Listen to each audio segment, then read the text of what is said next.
بسم اللہ الرحمن الرحیم۔ محترم ناظرین، اسلام اس بات کا حکم دیتا ہے کہ بوڑھے انسانوں سے حسن سلوک سے پیش آیا جائے، خواہ وہ عورت ہو یا مرد، خواہ وہ رشتے میں ماں باپ ہوں یا غیر رشتہ دار ہوں، ان کی عزت کیا کرو۔ اور بزرگوں کی عزت کرنے والوں کے لیے اللہ تعالیٰ نے بے شمار انعامات کا وعدہ بھی فرمایا ہے۔ مگر ناظرین، کچھ ایسے بزرگ بھی ہیں جن سے اللہ تعالیٰ نے بہت زیادہ نفرت کا اظہار بھی فرمایا ہے۔ حضور نبی کریم صلی اللہ علیہ وسلم نے ان بوڑھے بزرگوں سے جو یہ عمل کریں ان سے پناہ مانگی ہے، بلکہ آپ صلی اللہ علیہ وسلم نے 3 اور آدمیوں سے بھی پناہ مانگی ہے۔ وہ کون سے ایسے 4 انسان ہیں جن سے نبی کریم صلی اللہ علیہ وسلم نے اپنی مبارک زبان سے پناہ مانگی ہے؟ محترم ناظرین، اللہ تعالیٰ نے انسان کی زندگی کو عام طور پر تقسیم کیا ہے، یعنی بچپن، لڑکپن، جوانی اور بڑھاپا۔ پیدائش سے لے کر جوان ہونے تک، یعنی ابتدائی 3 مراحل میں انسان کی رہائش اور خوراک، خوشی اور راحت، معاشی کفالت، شادی بیاہ اور دیگر مالی اور جسمانی اور اخلاقی اور تمام تر ضروریات کو پورا کرنے کے لیے والدین اپنی تمام تر توانائی قربان کرتے کرتے بوڑھے ہو جاتے ہیں۔ عمر رسیدہ افراد اپنی کمزوری، زیادہ عمر کی وجہ سے ذہنی اور جسمانی لحاظ سے بچے کی مانند ہو جاتے ہیں۔ جو کل تک دوسروں کا بوجھ اپنے کندھوں پر اٹھایا کرتے تھے، آج وہ خود عمر کی اس منزل پر دوسروں کے رحم و کرم پر ہوتے ہیں اور ان کی خدمت اور محبت کے محتاج ہوتے ہیں۔ اس لیے دین اسلام نے بوڑھوں کی عزت اور ان کے ساتھ حسن سلوک کرنے کا خاص حکم دیا ہے۔ حضرت انس رضی اللہ تعالی عنہ سے روایت کرتے ہیں کہ آپ صلی اللہ علیہ وسلم نے فرمایا، جس کا مفہوم کچھ یوں ہے کہ جو جوان کسی بوڑھے کی عمر رسیدگی کے باعث اس کی عزت کرتا ہے، اللہ تعالیٰ اس جوان کے لیے کسی کو مقرر فرما دیتا ہے جو اس کے بڑھاپے میں اس کی عزت کرے گا۔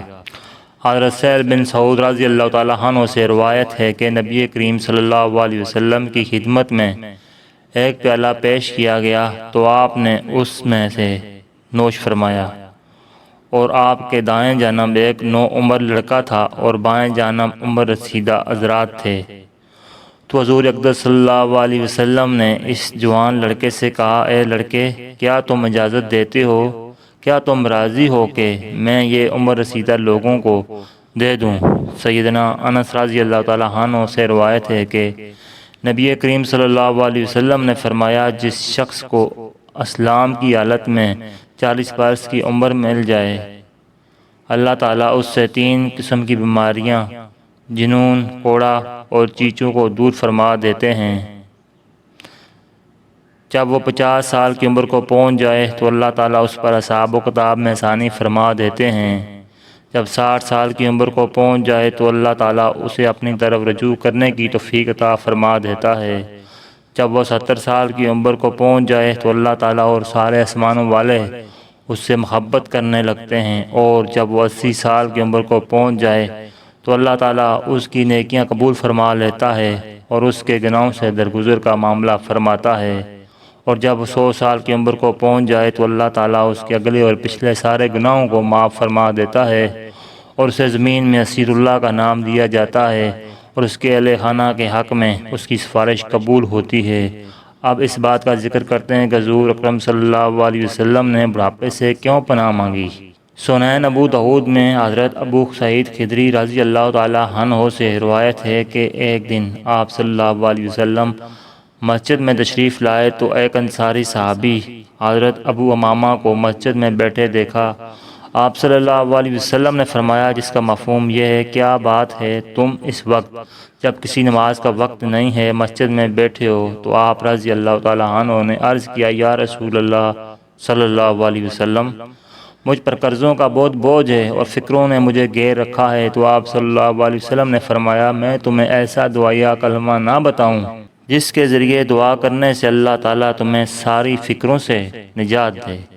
اور تمہارے قرض بھی اتار دے؟ تو آپ رضی اللہ تعالیٰ عنہ نے عرض کیا، یا رسول اللہ صلی اللہ علیہ وسلم، ضرور بتا دیجئے۔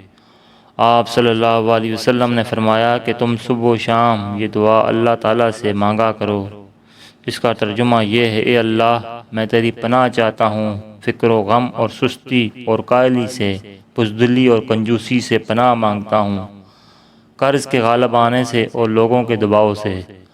حضرت ابو امامہ رضی اللہ تعالیٰ عنہ فرماتے ہیں کہ میں نے رسول اللہ صلی اللہ علیہ وسلم کی اس ہدایت پر عمل کیا تو اللہ تعالیٰ کے فضل و کرم سے میری ساری فکریں ختم ہو گئیں اور میرا قرض بھی ادا ہو گیا۔ صحیح بخاری اور مسلم میں حضرت اماں عائشہ صدیقہ رضی اللہ تعالیٰ عنہ سے روایت ہے کہ رسول اللہ صلی اللہ علیہ وسلم یہ بھی دعا فرماتے تھے، مفہوم یہ ہے: اے اللہ میں تیری پناہ مانگتا ہوں سستی اور کاہلی سے، رہنتائی، بڑھاپے سے، قرض کے بوجھ سے اور ہر گناہ سے۔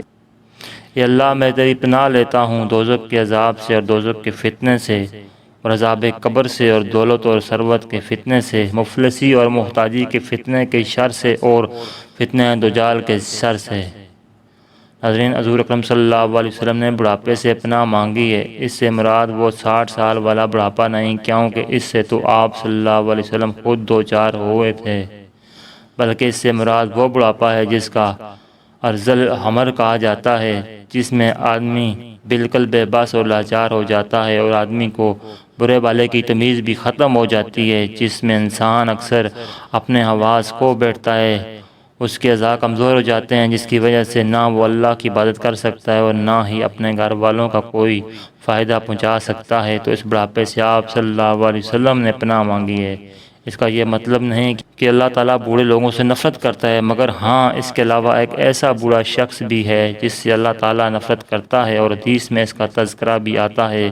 کہ حضرت ابو ہریرہ رضی اللہ تعالیٰ عنہ سے روایت ہے کہ بے شک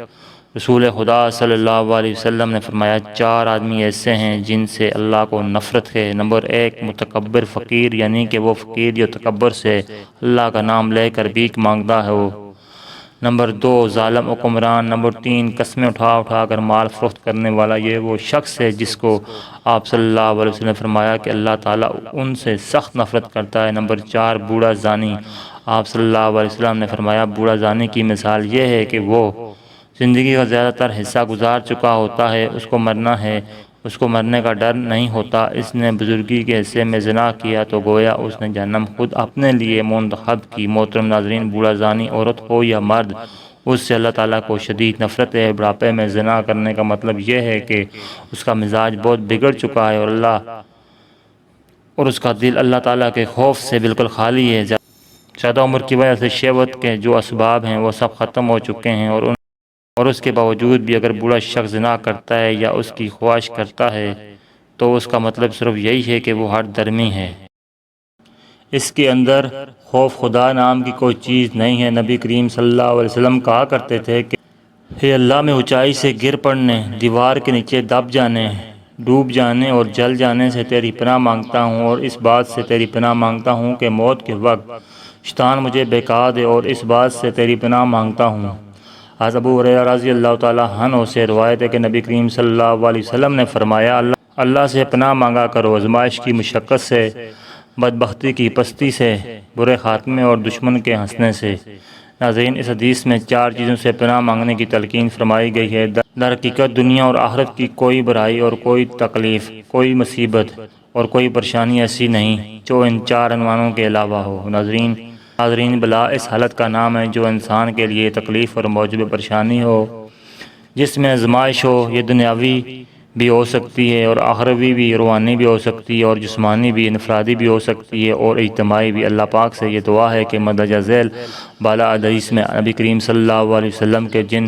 سے پناہ مانگی ہے، اللہ تعالی ہمیں ان سے محفوظ رکھے، آمین۔ ناظرین کرام، ویڈیو اچھی لگی تو لائک کیجیے، اچھی ویڈیوز کے لیے ہمارے چینل کو سبسکرائب کیجیے۔ ویڈیو دیکھنے کا شکریہ، جزاکم اللہ خیر۔